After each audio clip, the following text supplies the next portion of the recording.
오늘 아침에 나눌 말씀 사무엘상 29장 1절부터 11절인데요. 진퇴양난의 위기 속에서 그런 제목을 하나님 말씀 나눌 때 은혜와 축복의 복된 시간 되어지기를 소망합니다. 블레셋하고 이스라엘하고 전쟁을 합니다. 다윗은 블레셋 땅으로 만명을 갖지 않습니까? 그래서 아기스 왕과 함께 가드 왕 아기스와 함께 전쟁에 나가게 되어졌습니다. 이 참 진퇴양난 아닙니까? 이 전쟁에 다윗은 도대체 어떻게 해야 됩니까?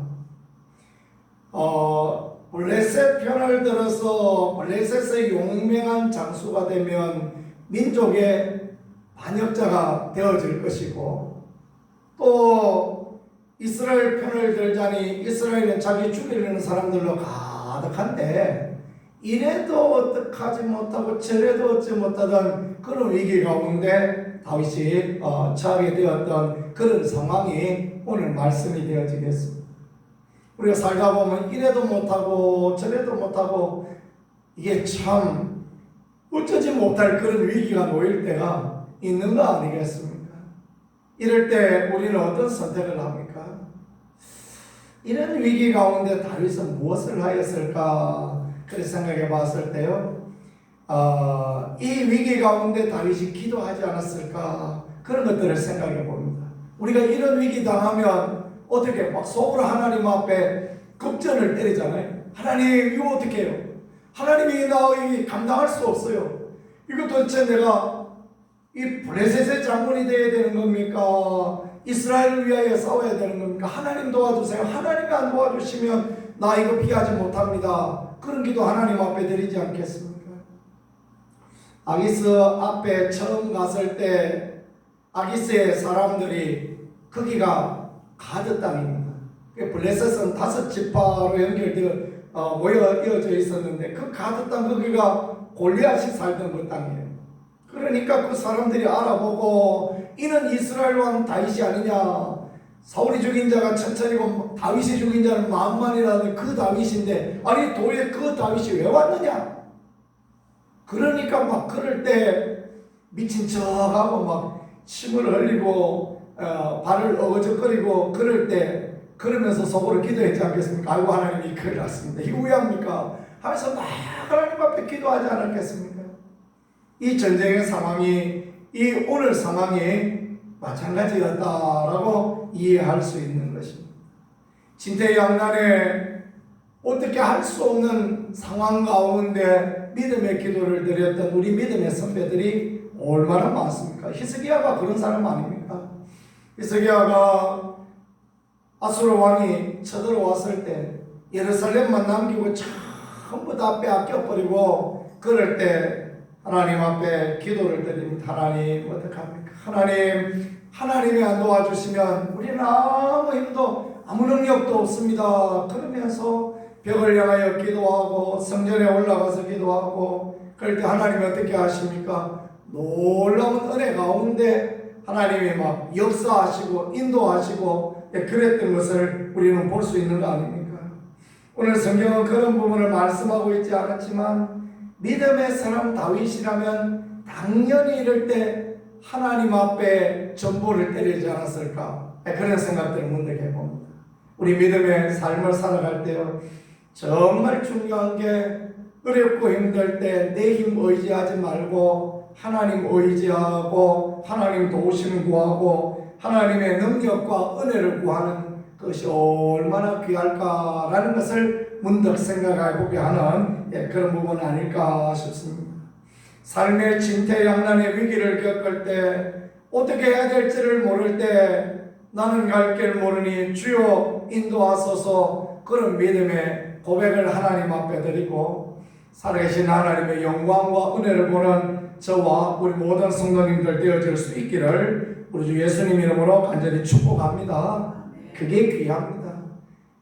어느 인생인들 위기 없는 인생이 어디 있습니까? 모든 인생에 위기가 있어요. 그럴 때 주님 나는 갈 바를 알지 못합니다. 주님이 인도하시고 주님이 도와주세요. 그러면요 주님이 가장 좋은 길로 가장 선한 길로 하나님의 방법으로 하나님의 사이즈로 일하여 주시니 얼마나 감사합니까? 하나님이 일하여 주시니까요. 블레셋 사람들의 수령들은 수백 명 수천 명 인수하여 나오고 다윗은 아기스 왕께 그 뒤에 따라가는데 아기스 왕의 머리 지키는 자, 그러니까 경호대장이 되어서 그 뒤에 저 전쟁의 저 뒤에 있는 겁니다. 갑자기 하나님의 은혜가 임하여지니까 블레셋 장수들의 마음에 불안이 생겨요. 저 뒤에 있는 저것들 뭐요? 그 생각이 나는 거예요.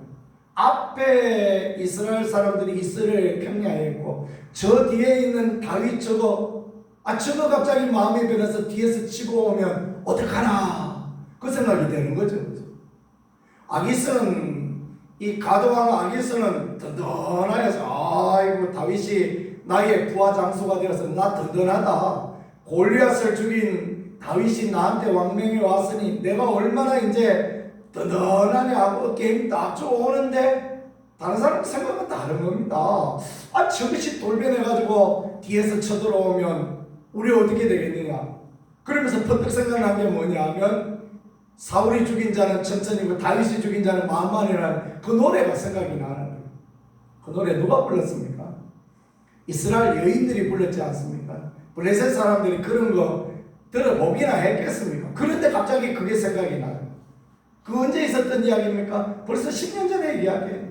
골리앗 물리쳤을 때 이제 세월이 지나 10년도 더 지나 쫓겨다니는 다윗, 갑자기 블레셋 장수들의 머리에 퍼뜩 생각난 게 그 노래가 생각나는 거야. 아이고 이거 큰일 났다. 이래가지고 안 된다. 우리 안 된다. 누가 그런 생각이 나게 하셨겠습니까? 하나님이 그런 생각 나게 하신 것을 믿으실 수 있기를 축복합니다. 하나님이 그 사랑하는 자를 위하여 예비하신 것은 눈으로 보지 못하고 귀로 듣지 못하고 마음으로 생각지지 못하였다 한것 같으니라. 그 말씀과 같이 고린도서의 그 말씀같이 그렇게 역사하는 거예요. 하나님을 사랑하는 자 그 뜻대로 부르심을 받은 자에게 모든 것이 합력하여 선을 이룬다. 그 여인의 노래 때문에 다윗은 10년을 쫓겨다녔지만 그 여인들의 노래 때문에 또 위기 가운데에서 이렇게 벗어나게 되어지니 참 하나님의 은혜 아닙니까? 그죠? 생각해보면 여자들이 뭐 그런 노래를 불러가지고 내가 10년을 쫓겨다니게 했나 그렇게 생각해보면 얼마나 속상했겠습니까? 그런데 그것을 통하여 하나님은 이스라엘 왕으로서 다윗의 자질을 만들어 가시고 또 이제 결정적인 진퇴양난의 위기 가운데 그게 딱 생각나게 해서 하나님이 또 역사하셔서 위기를 벗어나게 하고 그러니까 하나님의 일하심은 최선이 아닌 게 없는 거예요. 그러니까 그 노래가 처음에는 다윗에게 굉장한 마이너스였습니다. 다윗의 인생의 괴로움이고 아픔이었습니다. 오죽했으면 블레셋 땅으로 도망가게 하는 그런 부분까지 되어졌겠습니다. 그런데 그 노래를 인하여 위기를 벗어나는 거 보면 참 이게 하나님이 하신 일이 악보가 딱딱 맞다는 게 느껴지지 않습니까? 마치 무슨 목재 딱 짜서 한옥 만들듯이 악보가 딱딱 맞는 게 하나님의 역사고 하나님의 인도하심인 것입니다. 그러니까 우리가 진퇴양난 위기 맞아도 낙심할 거 없는 겁니다. 그때 그냥 하나님 앞에 급전을 보는 거예요. 주님, 내가 이거 어떻게 해야 될지 모릅니다. 주님 은혜가 필요합니다. 주님 도우심이 필요합니다. 그렇게 믿음으로 하나님 앞에 나가면요, 하나님 은혜 베풀어 주시고 복을 베풀어 주시는데 생각지 못할 사람을 통하여 은혜 베풀어 주시는. 블레셋 사람들이 이제 아까 말씀드린 것처럼 5 도시가 연합해서 그렇게 해서 이제 블레셋 공동체가 이렇게 연결되어졌거든요. 아기스 왕 밑에 다윗이 장수로 있을 때는 아무 문제 없습니다. 지방자치하는 그런 나라니까 그건 가드 땅에 그 땅에서 아기스 왕이 신뢰하니까 다윗을 신뢰하니까 무슨 문제가 있었겠습니까? 다윗이 얼마나 그냥 참 그 처세를 잘하는지 하나님의 은혜죠. 그래서 옆에 그 족속들을 치고 와서 내가 저 이스라엘 남부를 치고 왔다 그런 이야기하고 하니까 깜빡 속아가지고 깜빡 속게 하는 것도 하나님 은혜죠. 그죠? 하나님의 은혜. 그래가지고 이제 그동안 잘 지냈는데 또 똑똑한 사람들이 이 블레셋의 장수들이 그 다윗을 간파하고 이 상황을 위기로 몰아갔을 때 그때 또 그게 또 은혜예요. 그렇지 않으면 다윗이 전쟁에 가야 되는데 블레셋 장수들이 와서 막 벌떼같이 일어나서 아기스 왕이 그거 아닙니다. 그래가지고 큰일 납니다. 다윗 저 나중에 휘가닥 변하면 우리 저거 감당 안 됩니다. 그러면서 쫓아보내라고. 고향으로 쫓아보내고 거기 있던 곳으로 쫓아보내라. 그러니까 아기스 왕이 와서 다윗 내가 너를 신뢰하고 너를 좋아하는데 너를 다 믿었는데 그런데 이 다른 장수들이 이런 이야기 하니까 웃잖아. 니만 그만 돌아가라. 얼마나 할렐루야를 부르고 싶었겠습니까? 그냥 만세 부르고 싶었을 텐데 다윗이 짐짓 막 화난 듯해서 왕이여 내가 언제 왕한테 잘못했습니까? 하고 그래가지고 참 연기도 잘합니다. 그렇죠? 아카데미 주연상 받을 만한 연기예요. 하나님께서 그렇게 다윗에게 지혜를 허락하시고 그런 은혜를 허락하여 주셨던 것입니다. 그래서 아기스 왕이 무슨 말을 하냐? 너는 새벽에 일찍 일어나서 가라.